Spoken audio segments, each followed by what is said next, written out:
인사드립니다. 안녕하세요. 집에서 댁에서 편안하게 공부하고 계시는지. 자, 우리 오늘 또 즐거운 마음으로 하루를 시작하면서 꿈을 갖고 여러분들이 목적 또는 목표로 삼고자 목표를 삼아서 그 목적을 실현시키기 위해서는 열심히 공부를 또 해보시죠. 그 목적을 실현하는 그 앞에 이 백헌이 여러분들을 이끌어 가겠습니다. 박수.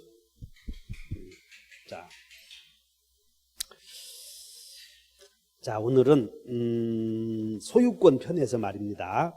지난번에 진도를 못 나간 부분이 있어요. 그래서 교재 페이지 230페이지를 한번 펴보십시다. 페이지 230페이지. 자, 그러면 우리 소유권에 대해서, 자, 물권편에서 제2편 어떻게 물권이 전개되었느냐면, 제2편 특정물에 대한 지배권을 물권이다 그랬어요. 그리고 1장 총칙에서는 뭘 배웠느냐면 물권 변동의 원인과 그 효력을 배웠고, 2장에서는 어떤 물건을 사실상 지배하면 인정해주는 권리를 점유권, 3장에서는 법률의 범위 내에서 사용 수익 처분할 수 있는 권리를 소유권이다. 그래서 그 소유권에 대해서 공부를 하다가 시간이 부족할 것 같아서 취득시효까지 하고요 넘어갔는데, 오늘은 다시 되돌아와서 소유권에 대해서 살펴보는데, 자, 소유권의 취득 원인에는, 소유권의 취득 성립 원인에는 법률 행위로 인한 경우, 의사표시 있는 경우와 의사표시 없는 경우 두 가지가 있죠. 그래서 취득 원인에는 첫째, 의사표시가 있는 경우를 법률 행위, 그래서 법률 행위로 인한 부동산의 소유권의 득실 변경은 등기하여야 소유권의 변동이 생긴다. 186조에서 배웠죠. 여기서. 두 번째는 의사표시가 안 들어가는 경우에는 법률의 규정에 의해서, 의사표시가 없으면 법률의 규정에 의해서 법률에 규정된 시기에 소유권의 변동이 생긴다. 그런데 의사표시가 안 들어가는 법률의 규정에 의한 소유권의 취득 원인에는 우리 민법에 여러 가지가 있는데, 유실물 습득, 무주물 선점, 그런데 그 중에 부동산과 관련되어 있는 것 중에 우리 시험 범위에 해당되는 게 첨부, 그 다음에 부동산의 취득시효. 그래서 소유권의 취득과 관련된 첨부, 그 다음에 취득시효가 있었는데, 이 취득시효는 상당히 난해한 부분이므로 우리 한번 공부를 했었던 거예요. 그 다음에 오늘은 첨부에 대해서 공부를 해보겠노라 이 말이야. 첨부. 그럼 첨부는 그야말로 두 개의 물건을 하나로 취급하는 현상을 첨부라고 그래요. 두 개의 물건. 그러니까 여러분들 책에는 첨부란 소유자가 다른 그 두 개 이상의 물건이 결합하여, 두 개 이상의 물건이 결합해서 분리시킨다면 그것이 부질없는 의미가 돼버린다 이거야. 그래서 두 개의 물건을 붙었을 때 하나로 취급하는 현상을 첨부라고 하고, 이 첨부의 종류에는 다시 세 가지로가 있다는 거야. 세 가지로. 그래서 하나는 부합, 그 다음에 혼화, 그리고 가공, 이렇게 있어요. 그래서 가공은 뭐냐면, 그냥 여러분 쉽게 말해서 명절이 되면 쌀을 들고 방앗간에 가서 떡을 만들어 오지, 이렇게 긴 떡, 이것들을 가공이라고 그래. 그래서 물건이 다른 물건으로 변한다 이거야. 그러면 새로운 노동력을 가해서, 그래서 가공이라고 하는 것은 타인의 동산으로 새로운 물건을 만들어내는 그런 현상을 가공이라고 그래. 그래서 일단 가공의 대상은 그 객체가 동산이야, 동산. 그래서 뭐 양복지를 가지고 양복을 제작했다든가, 가죽으로서 갑의 가죽으로 을이 지갑을 제작했다든가 구두를 제작했다든가, 이런 현상을 가공이라고 그래. 그러면 누가 소유권 취득하는가 이걸 물어보는 게 우리 민법의 첨부에 관한 규정이다. 그러면 이제 가공은 누가 소유권 취득하냐면 그냥 여러분들 책에 있어 재료주의라고 그래. 재료주의. 그래서 재료의 소유자가 가공품의 소유권 취득하는데 다만 가공품이 원재료의 가액보다 현저히 다액이다. 현저히 다액인 경우에는 가공자가 소유권 취득하고 재료 소유자에게는 부당이득으로 반환해주면 된다. 이것이 우리 민법의 규정이라는 거지. 그러니까 여러분들은 가공은 동산으로 새로운 물건을 만들어내는 현상을 가공이라고 한다. 개념만 아셔. 우리 시험과 상관없는 거니까. 왜냐하면 대상이 동산이다 보니까. 혼화, 두 개의 물건이 섞이는 거다. 섞일 혼자. 그래서 섞이는 것을 혼화라고 그래요. 그래서 갑에 쌀 한 가마와 을에 보리쌀이 섞이면 이런 걸 갑의 쌀과 보리쌀이 섞여버리는 거예요. 보리쌀이라고 그러겠어? 쌀보리라고 그러겠어? 자, 갑의 쌀 한 가마와 을의 보리쌀 한 가마가 뒤죽박죽 섞여버렸다. 섞이게 되는 이유는 묻지 않는다는 거야. 이런 거 혼화라고 그래. 자, 갑이 소주 한 병 가져가, 소주. 을은 맥주 한 병 사온다. 을은 소주, 갑은 맥주. 그래서 여기다가 딸면 이거 소맥이라고 그러지. 이런 거 혼화라고 그래. 그럼 누구 것인가? 이것을 다루는 법이 혼화다 하시면 돼. 그래서 혼화는 이 혼화 당시에 가액으로 공동으로 소유한다 이렇게 돼 있는데 혼화라고 하는 것도 그 대상이 동산이다 보니 우리 시험과 상관없으니까는 일단 제껴놓자는 거야. 그래서 여러분들 책에 혼화가 한번 보실까요? 저 뒤에 보면 232조에 혼화 이렇게 쓰여 있어. 동산과 동산이 융합해서 원물을 식별할 수 없게 된 때에는 동산의 부합에 관한 규정을 준용하는 것을 혼화라고 한다. 그래서 혼화에는 뭐 곡식이 섞인다든가 금전이 섞인다든가 참기름이 섞인다든가 이런 것들을 혼화라고 하는데 혼화의 대상은 동산이다 보니 우리 시험과 상관없고 혼화라는 것도 있구나 이 정도만 아시면 돼. 그리고 궁금하면 한번 책을 한번 찾아보시고. 자, 이제 문제는 이제 부합이야, 부합. 그래서 부합은 여기는 두 개의 물건이 섞이는 거예요, 섞여. 두 개의 물건이 섞이는 경우. 여기는 두 개의 물건이 결합하는 경우를 결합하는 경우를 부합이라고 그래. 그럼 부합에는 부동산에의 부합과 부동산에의 부합과 그 다음에 동산 간의 부합이 있어. 동산 간의 부합. 동산끼리 붙는 것. 부동산과 부동산에 붙어버리는 거 이런 거. 근데 우리 시험은 동산 간의 부합은 상관이 없는 거예요. 그래서 부동산의 부합은 시험에 잘 나와. 이게 저당권의 효력은 부합물에도 미친다 이렇게. 그래서 자, 갑의 금. 그 다음에 을의 보석이 합체되었어 이렇게. 자, 갑의 금과 을의 보석이 합체되었다. 그럼 이것을 자 이제 묻는다. 물어. 이걸 보석 반지라고 그래? 금 반지라고 그래? 응? 이것을 보석 반지라고 하면 주된 물건이 보석이고 금 반지라고 하면 주된 물건이 금이라고.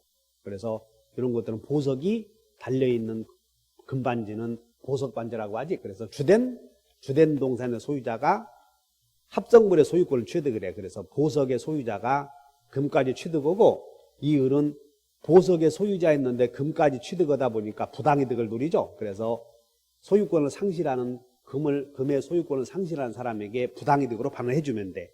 이런 것들을 동산 간의 부합이라고 한다. 이렇게. 그러면 이제 동산 간의 부합은 주된 동산의 소유자가 합성물의 소유권을 취득한다 이렇게 아시면 돼요. 그런데 주종을 구별할 수 없으면 두 사람이 공동 소유하라라고 우리 민법전에 쓰여 있다는 것이야. 그게 여러분들 책에 몇 페이지에 있느냐면 232쪽에 있어. 232쪽. 그래서 232쪽 봤더니 257조 한번 보면 동산과 동산이 부합하여 훼손하지 않으면 분리할 수 없거나 그 분리를 하는데 비용이 과다하게 드는 경우 그 합성물의 소유권은 주된 동산의 소유자, 여기 보석의 소유자가 소유권 취득한다 그 말이야.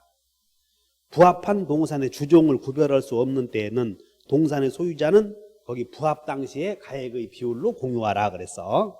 그래서 동산 간의 부합은 누가 소유권 취득하냐면 주된 동산의 소유자가 소유권 취득하고 주종을 어느 것이 주된 물건인지 종된 물건인지 분리를 할 수 없다면 붙을 때의 가격으로 두 사람이 공동으로 소유하라.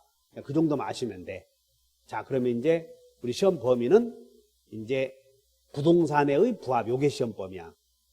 그럼 부동산에는 우리 민법에서 인정하는 부동산에는 토지하고 건물이 있잖아요. 이렇게 토지와 건물 이렇게.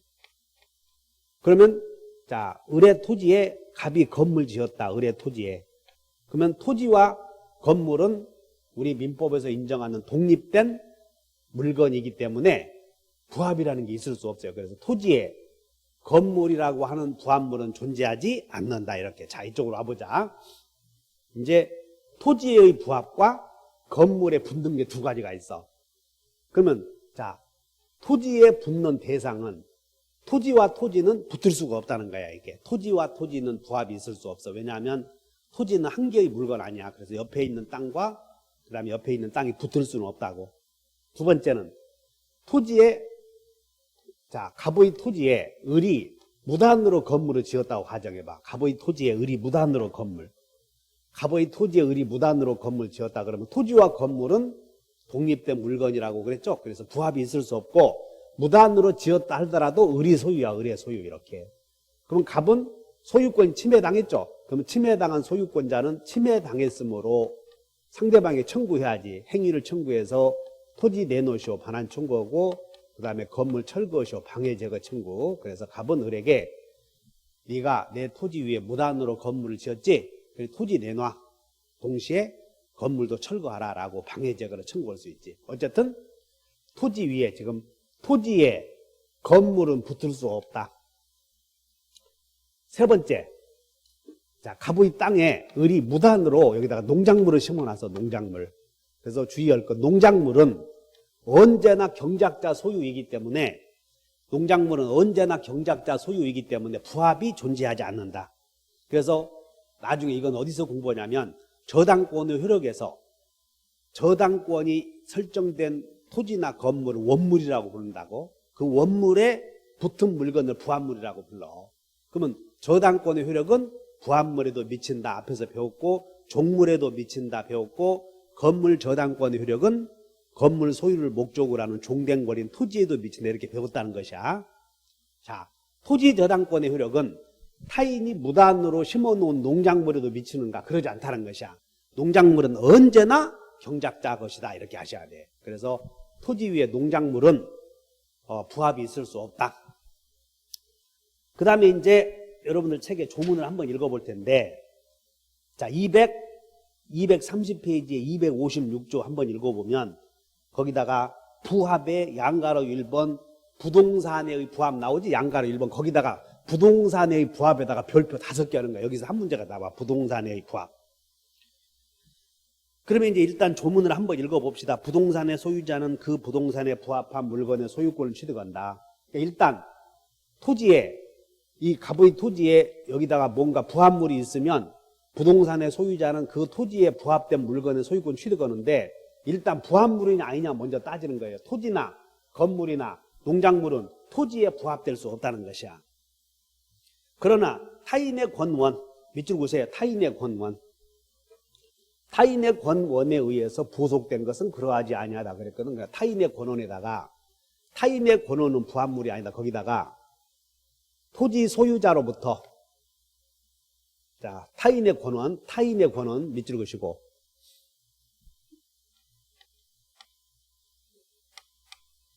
타인의 권원에 의하여 부속된 것은 그러하지 아니하다 그랬지. 여기다가 타인의 권원은 밑줄 그시고 부동산 소유자로부터 직접 빌려 쓴 자 이렇게 메모하셔. 타인의 권원이 누구냐면 부동산 소유자로부터 직접 빌려 쓴 자 메모.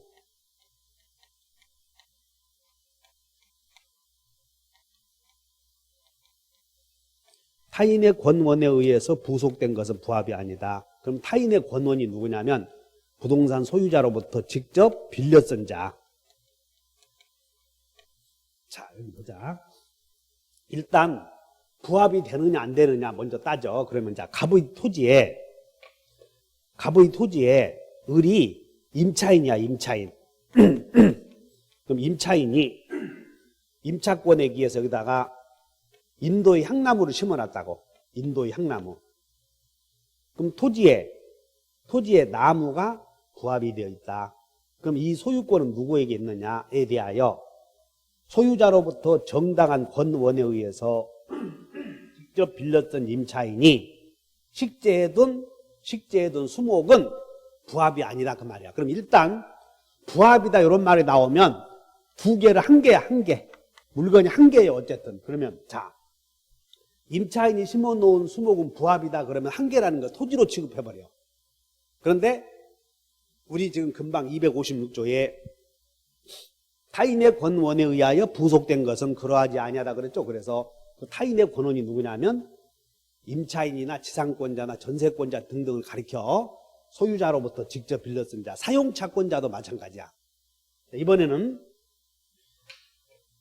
갑의 땅을 을이 임차해서 임차인이 직접 심어놓은 게 아니고 이번에는 임차인의 친구인 병이 임차인의 동의를 얻어서 식재해놨다고. 지금 갑의 토지에. 그러면 이 나무는 누구 소유냐? 지금 그런 거야. 자, 갑이 소유하는 토지 위에 토지를 을이 임대해서 임차인이 심어놓은 게 아니고 이번에는 임차인의 친구가 임차인의 허락을 얻어서 나무를 식재했을 때 이 나무는 누구 것이냐? 지금 그걸 공부하는 것이야.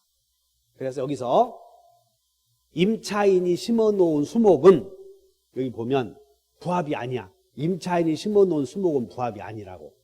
근데 임차인의 승낙을 얻은 자가 심어놓은 수목, 지금 임차인의 친구가 임차인의 허락을 얻어서 심어놓은 수목은 부동산 소유자로부터 직접 빌려 쓴 자가 아니지. 그러면 이런 건 부합이라는 거지.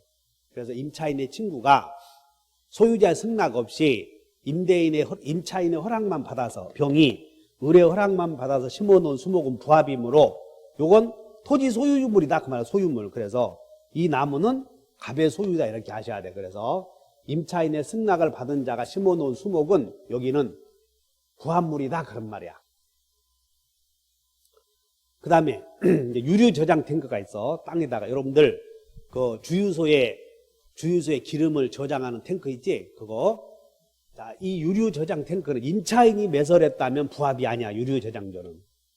근데 토지 소유자가 매설해 놓은 유류 저장 탱크는 부합물로 취급해버려. 그래서 무슨 얘기냐면 여기다가 갑이 이제 주유소를 운영하고 있어. 갑이 여기다가 주유소에다가 기름 넣는 탱크 권총 나오고 그다음에 여기에 이제 지하에 유류 저장소가 있다고 이거. 근데 여기 이건 갑이 소유하고 있어. 근데 여기다가 이 건물 토지에다 저당권을 설정했지. 그러면 저당권자가 경매했을 때 이 유류 저장소의 소유권을 취득하느냐에 대하여 토지 소유자가 매설해 놓은 유류 저장 탱크는 하나로 취급해야 된다는 것이야. 그래서 그런 경우에는 저당권 효력이 미친다. 그래서 유류 저장 탱크 또는 유류 저장소는 임차인이 매설해 온 것은 타인의 권원에 의해서 한 것이므로 부합이 아니고 토지 소유자가 매설해 놓은 것은 부합이다. 이것이 부합이다. 그래서 토지에 부합되느냐의 여부를 살펴봤고 그 다음에 이제 건물끼리 부합, 건물. 그러면 건물과 건물은 부합이 있을 수 있느냐? 있다는 거야. 건물과 건물은. 그래서 여기서 이제 문제가 이 건물의 소유자가 갑인데 을이 임차인이야. 임차인. 임대차. 근데 여기서 임차인이 여기다가 건물을 빌려서다가 옥상에다가 방을 증축시켰다고 봐. 증축. 그러면 이것이 부합물이 되는데 자, 임차인이 증축한 부분은 부합이냐 아니냐를 따져야 돼. 그래서 이 건물이 증축 부분이 독립되어 있고 경제성이 있으면 부합물이 아니고 이건 임차인 소유야. 자, 임차인이 증축시킨 건물의 단독 소유가 되려거든 단독 소유할 수 있는 요건 갖춰라 그 말이야. 독립, 그 다음에 경제성. 그런데 임차인이 임대인의 허락을 얻어서 증축시켰다 하더라도 독립성이 없거나 독립되어 있더라도 경제성이 없다면 그건 부합물로서 임대인 소유다 그 말이야. 그러면 유익비가 돼버려. 그래서 자, 임차인이 증축시킨 부분 독립 경제성이 있으면 부합이 아니다. 자, 이번에는 건물 소유자가 증축시켰어. 그러면 이제 을이 갑이 건물 소유자인데 여기다가 저당권 설정해 놓은 거야. 저당권. 그리고는 건물을 증축시켰을 때 저당권의 효력은 건물 소유자가 증축시킨 부분에 효력이 미치느냐 지금 그거야 이게. 그래서 건물 소유자가 증축시킨 부분은 독립되어 있고 경제성이 있고 여기다가 증축 부분에 대해서 구분 등기했다면 구분 소유 의사가 있느냐를 따져. 그래서 구분 소유하고자 하는 의사가 있으면 부합이 아니고 구분 소유 의사가 없으면 부합이 돼버려. 자, 주의. 이 건물에 갑이 소유하는 건물에 을의 저당권이 있고 그 후에 갑이 여기다가 건물을 증축시켰을 때 이게 부합물이냐 이냐 아니냐 따질 때 소유자가 증축시킨 부분이 부합물이 아니고 독립된 물건이 되려거든 세 가지 요건.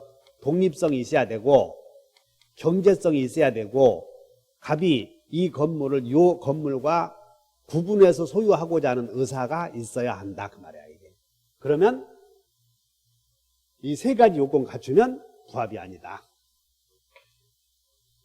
나머지는 이제 쉬워. 뭐 옥탑방은 당연히 부합물이야. 옥탑방은 누가 설치했던. 그 다음에 건물 임차인이 부속시킨 목욕탕 타일. 목욕탕의 타일은 당연히 부합물. 이렇게 하시면 돼. 그래서 부합이냐 아니냐 따질 때 정리. 임차인이 증축시킨 건물은 부합이냐 아니냐 따지려거든 두 가지 요건 가져야 돼. 독립, 경제성.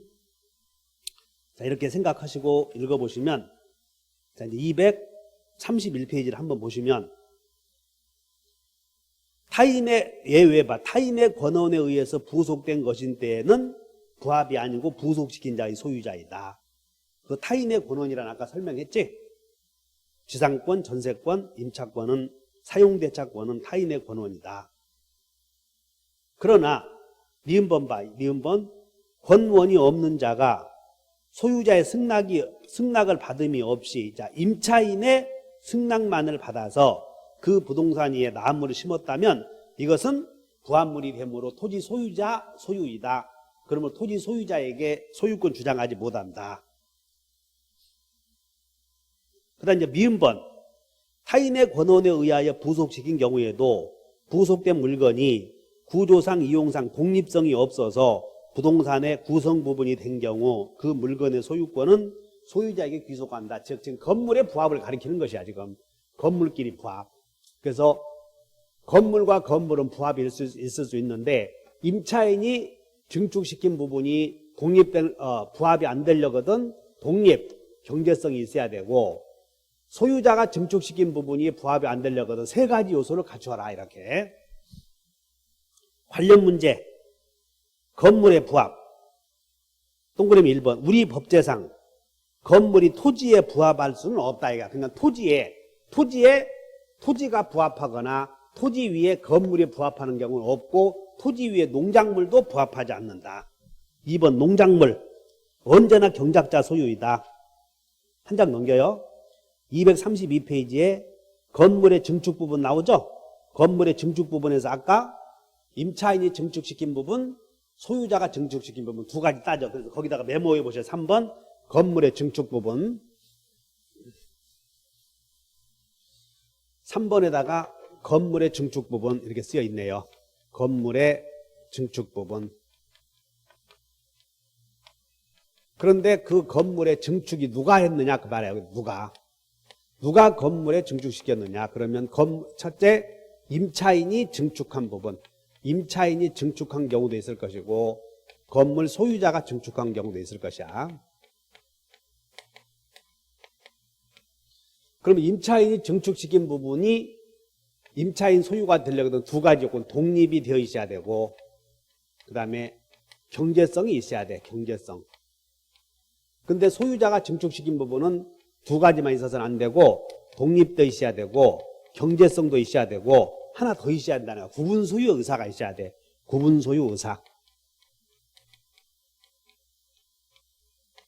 그래야 만약에 임차인 소유자가 증축시켜 놓고는 거기다가 건물에다가 구분 등기 않고는 건물에 표시 변경 등기를 해버리다. 이게 변경 등기. 그러면 구분 소유 의사가 없거든. 그러면 그것은 하나다 이렇게 하시면 돼. 자, 이렇게 해서 첨부는 마치고 그 다음에 이제 한 장 넘겨보면 공동 소유가 나와요. 한 장 넘겨보시면 공동 소유는 단독 소유와 대비되는 개념이다. 그래서 공동 소유는 단독 소유, 이런 지금까지 공동 소유와 구별하기 위해서 혼자서 하나의 물건을 소유하면 그것을 단독 소유라고 그래. 그럼 하나의 물건을, 우리는 하나의 토지야, 이거. 토지 하나. 지금 이 X 토지 한 개 있다고, 한 필지. X 토지. 그럼 이 X 토지를 갑이 혼자서 소유하면 단독 소유, 을과 함께 소유하면 공동 소유 이렇게 되지. 그러면 우리 민법에서 하나의 토지를, 하나의 건물을 두 사람 이상이 소유하고 있는 형태를 공동 소유라고 하고 거기에는 세 가지 유형이 있어요. 공유, 합유, 총유 이렇게. 여러분들 234쪽을 봤더니 공유, 합유, 총유 있지 이렇게. 그러면 자, 이 X 토지를 갑과 을이 공동으로 소유할 때 세 가지 유형이 있다. 공유, 합유, 총유 이렇게 있는데 총유는 종중이나 종중, 교회와 같은 권리 능력 없는 사단, 종중이나 교회와 같은 권리 능력 없는 사단이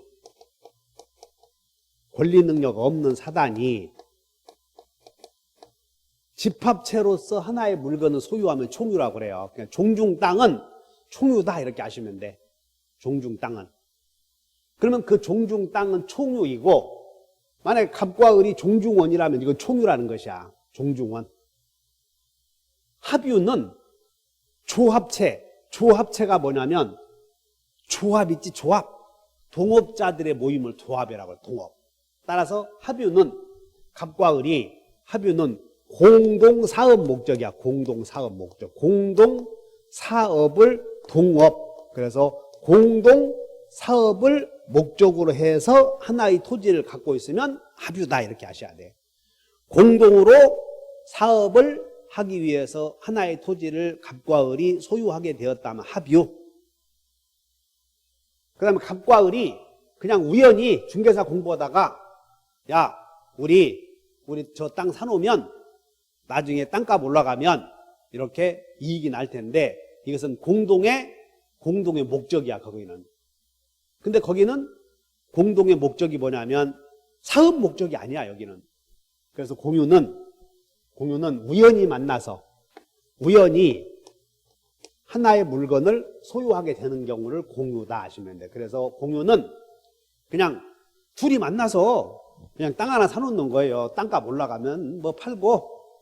그러나 둘이 만나서 공동의 사업을 하기 위해서 만난 건 아니야. 이거 그냥 둘이. 그러면 당신 우직이 너는 공동의 사업을 하려거든 옆에 사람들 인간관계를 살펴볼 거 아니야. 그래서 그런 사람들과 공동 사업 목적.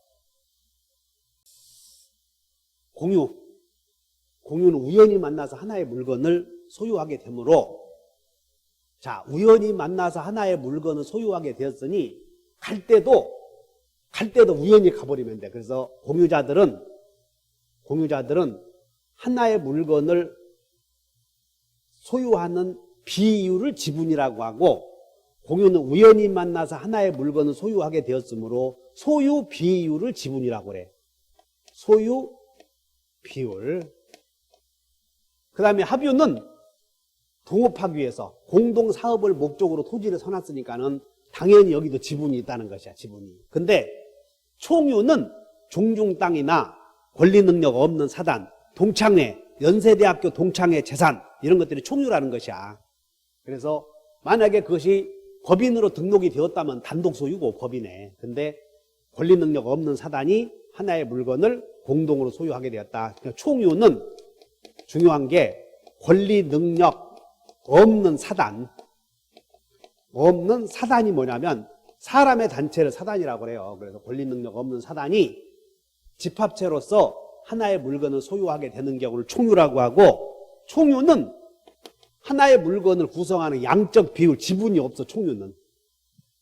그러니까 총유는 이제 지분도 없고 그러기 때문에 상속도 안 되고, 무슨 뭐 총유물에 대해서 어떤 권리를 행사하려고 하든 전부 이제는 정관, 사원총회 결의, 정관 또는 종중 규약, 정관, 규약 없으면 총회의 결의에 의해서 하는 거예요. 그냥 절대 총유물에 대한 보존행위나 관리행위나 처분행위는 절대 단독으로 못해. 자, 하나의 물건을 구성하는 양적 비율을 지분이라고 했고, 공동 소유에서 공유는 지분이 있고 합유는 지분이 있고, 그러니까 총유는 없다. 그럼 우리는 소유권은, 하나의 소유권이라고 하는 것은 법률의 범위 내에서 사용, 수익, 처분할 수 있다. 그러면 여러분들 토지를 소유하고 있는 사람들은, 건물을 소유하고 있는 사람들은 맨 사용만 하냐? 그래서 수선도 하는 거지. 그 수선하는 행위를 보존행위라고 그래. 그리고 사용 수익하는 행위를 관리행위라고 하고, 그 다음에 처분하는 행위를 처분행위라고 그러지. 그래서 소유자는 자기가 소유하는 물건에 대해서 보존행위 할 수 있고, 관리행위 할 수 있고, 처분행위 할 수 있다. 이걸 배워왔지, 지금. 자, 근데 갑이 공유인 경우에는 언제든지 지분 처분의 자유가 있고, 그 다음에 공유자 한 사람이 죽어버리면 갑의 지분은 이렇게 상속이 가능해. 그래서 공유자 한 사람은, 자, 공유는 동업 목적이 아니고 우연히 만나서 하나의 물건을 소유하게 되었으므로, 공유는 우연히 만나서 하나의 물건을 소유하게 되었으므로 그냥 지분장 지 혼자 팔고 가버릴 수도 있어. 인사도 하지 않고. 그래서 공유는 지분 처분의 자유가 있고, 공유자 한 사람이 죽어버리지, 그러면 그 지분은 상속이 가능하지. 그리고 물론 우연히 만나서 하나의 물건을 소유하게 됐지만, 이게 공유의 대표적인 것이 아버지가 돌아가시면 자식이 상속을 받는 경우 있잖아요. 이게 공동상속이 전형적인 공유야. 이게 공동상속이 235페이지에 공유의 성립에는 의사표시가 있는 경우와 의사표시 없는 경우 있는데, 2번에 의사표시 없는 경우에 동그라미 5번 봤더니 공동상속재산 나오죠. 아버지로부터 자식 두 사람이 공동으로 상속받은 경우, 그 경우를 우연히 하나의 물건을 소유하게 되었잖아. 아버지 물건을 공동으로. 그래서 그것을 공유라고 한다. 그런 경우에는 언제든지 지분 처분의 자유가 있고 공유물은 상속이 가능해. 근데 합유는 공동의 사업을 목적으로 해서 갑이 을을 선택했고 을도 갑을 선택했으므로, 공동의 사업을 달성하기 위해서는 이 지분을 처분할 수 없다고. 그래서 합유는 지분 처분의 자유가 없고, 자, 이 을의 지분 2분의 1이 있다고 봐. 2분의 1 합유일 때 을의 2분의 1이 있다고 봐. 그럼 을의 2분의 1의 지분을, 합유 지분이야, 합유 지분을 이 사람이 팔려거든 다른 사람의 동의를 얻어야 돼.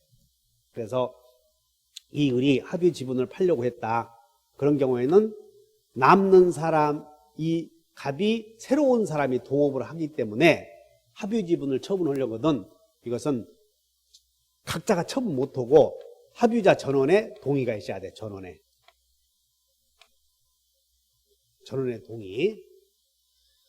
그 다음에 공유는 상속이 가능하지만, 합유는 만약에 갑이, 합유자 중에 한 사람이, 을이 사망했다고 봐. 그러면 을의 자식이 같이 갑과 협의해서 동업할 수 있겠어? 그래서 이 갑이, 합유자 한 사람이 죽어버리면 그 사람의 지분은 상속이 안 되고 그 사람의 가치만 이렇게 청산해주면 돼. 그리고 그 지분은 상속이 안 된다 하시면 돼. 합유 지분은 상속이 안 된다. 그럼 합유자 한 사람이 죽어버리면 그 사람의 지분은 나머지 합유자들끼리 합유하게 되고 그 사람의 가격 있지, 가격으로 산정해서 이렇게 배상해주면 된다, 이렇게 하시면 돼. 그래서 합유는 상속이 안 된다. 총유야 뭐 지분이 없으니까 상속할 거 없지, 이렇게. 그 다음에 공유자 중에서 한 사람이 상속인 없이 죽었다고, 공유자 한 사람이. 그러면 공유자 한 사람이 상속인 없이 죽으면 무주의 부동산이 되었죠? 그럼 국가로 가야 돼, 국가에. 근데 공유자 한 사람이 상속인 없이 사망한 경우에는 잔존 공유자가 단독으로 소유하게 돼. 당연히 등기해야 되겠지. 마찬가지로 합유자 한 사람이 상속인 없이 사망하면 이것도 국가로 가는 게 아니라 단독으로 소유하게 된다 아시면 돼. 그러니까 합유 재산은 우리는 상속인 없이 사망하면 국가로 간다 하면 안 되고 그냥 공유자에게 남는다, 합유자에게 남는다 하시면 돼. 그 다음에 총유하면 상속이 되지 않으니까. 그 다음에 분할의 자유, 공유는 우연히 만났으니까 언제든지 공유물 가르자 할 수가 있어요. 근데 합유는 공동 사업 목적이기 때문에 공동 사업 목적을 달성하지 않는 한 조합체가 존재하는 한 합유물을 가르자고 못해. 그래서 합유물은 분할의 자유가 인정되지 않는다. 총유야 당연히 분할할 수가 없지, 이게. 그 다음에 보존행위의 대표적인 게 여기 소유자는 소유물을 보관할 수 있다. 보존행위의 대표적인 것이 침해 제거야, 침해 제거. 그래서 공유의 보존행위는 각자가, 총유물의 보존행위는 각자. 근데 총유물은, 교회 재산은 절대 각자가 할 수 있는 일은 아무것도 없다 하시면 돼. 그래서 총유물은 보존행위도 각자가 안 돼. 정관이나 규약이 없으면 총유의 결의를 얻어야 된다고. 어쨌든 이 재산이 교회 재산이라면 교회 재산에 대하여 A가 불법으로 점거하고 있을 때 교회의 대표자는 단독으로 A를 상대로 소송 제기하지 않고 안 돼. 각자가 절대 못해. 총유물의 보존행위든 이용행위든 계량행위든 절대 각자가 못하고 정관이나 규약이 없으면 총유의 결의를 얻어야 된다. 이렇게 하셔야 돼. 따라서 총유물은 이렇게 하시면 돼. 어느 행위든 보존행위, 관리행위, 처분행위 어느 행위든 각자가 못 온다. 이렇게 하시면 돼. 그럼 어떻게 해야 되는가? 총유물의 보존행위는 전원의 이름으로 행사하든가 아니면 단체 명의로 하든가 이렇게 둘 중에 하나로 해야 돼. 전원의 이름으로 행사하든가. 그러면 총유물의 보존행위든 이용행위든 계량행위든 각자가 못 온다 이렇게만 알면 되지. 총유물에 대해서는. 그 다음에 공유물의 보존행위는 각자가 할 수 있고 이용 계량행위 있죠. 임대차. 공유물의 이용 계량행위는 과반수. 합유물의 이용 계량행위는 계약에서 결정이 되고, 그 다음에 공유물의 처분 변경은 전원의 동의, 합유물의 처분 변경은 전원의 동의. 하여튼 총유물의 처분 변경은 각자는 안 되고 정관이나 규약이 없으면 총회의 결의에 의한다 이렇게 하시면 돼. 그러니까 총유는 그냥 이렇게 지분이 없기 때문에 총유물에 대해서는 각자가 총유자 개인들이 할 수 있는 것은 아무것도 없다 이렇게 하시면 돼. 자, 이렇게 해서 공유 합유를 비교했고, 자, 합유는 공동의 사업을 목적으로 토지를 구입했기 때문에 공동의 사업의 목적이 달성되지 않는 한 합유물 분할할 수는 없다 이거야. 그러면 분할하고 싶으면 네가 나가라 이거지. 나가려거든. 나머지 합유자들의 전원의 동의가 있어야 돼. 자, 등기 방법은 공유자, 갑, 지분 2분의 1 이렇게 등기를 해. 근데 합유는 합유자, 공동소유자, 합유자, 갑 이렇게만 등기하고 지분은 등기가 안 돼 이렇게. 합유자의 지분은 등기할 방법이 없다 하시면 돼. 공유는 자, 지분이 있다. 여기는 지분 등기한다. 2분의 1, 3분의 1. 합유도 지분이 있으나 합유는 지분 등기하지 않고 그냥 합유자만 등기한다 이렇게 하셔야 돼. 이것이 합유이다. 자, 여러분들 교재에 쭉 넘기시면 236페이지 보면 공유자는 자기 지분을 처분할 수 있고, 그 다음에 여기 공유자 한 사람이, 여기 보자. 공유자 갑과 을이 공유였다고 봐. 그럼 공유자 한 사람이 갑과 을이 공유했는데 갑이 상속인 없이 사망하면 이 상속인 없이 사망했을 때 갑의 지분은 국가로 간다고, 다른 공유자에게 귀속이 된다고. 다른 공유자에게. 그러면 갑이 살아있을 때는 공유물의 사용은 지분의 비율에 따라 사용을 해. 그러니까 갑과 을이 2분의 1씩 사용을 했지. 근데 갑이 상속인 없이 사망하다 보니까 이 지분을 을이 취득하다 보니까 과거에 2분의 1만 사용했는데 2분의 1만큼 더 사용하게 되었죠. 그래서 사용폭이 줄어들었다, 넓혀졌다 하는 현상을 여러분들 책에 지분의 탄력성이라고 해요. 탄력 동그라미 있죠. 탄력.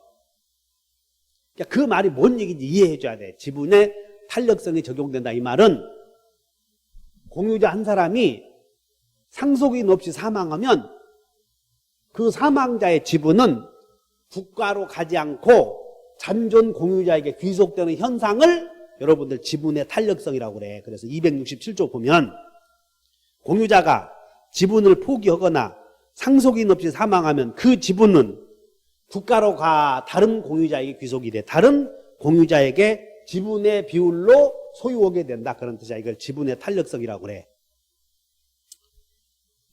자, 그래서